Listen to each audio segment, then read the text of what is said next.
1 ابھی آپ کے سامنے ہے 6 نمبر.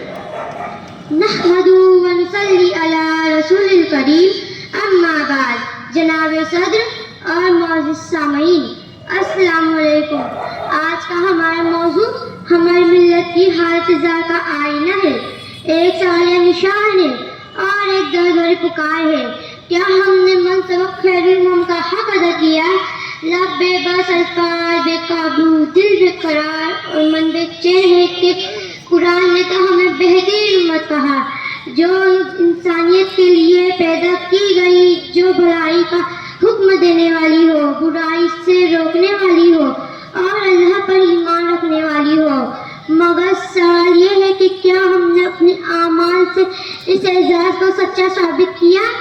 کیا ہم بھلائی کا حکم دینے والے اور اللہ پر ایمان رکھنے والے بنے؟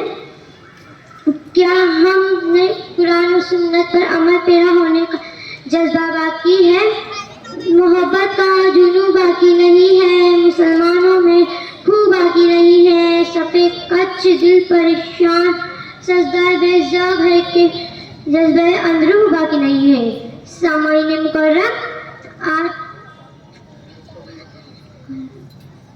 احکام خداوندی سے غفلت برتنے کا نتیجہ یہ ہے کہ آج ہر محال پر ناکامی ہمارا مقدر بن گئی ہے. سود کی لعنت ہم میں موجود، رشوت خوری ہم میں موجود، بدزبانی و بد اخلاقی ہم میں موجود، حیا سوز حرکتیں کرنے والے ہم، یتیموں کے مال لوٹنے والے ہم، یہودیوں کی مشابہت رکھنے والے ہم.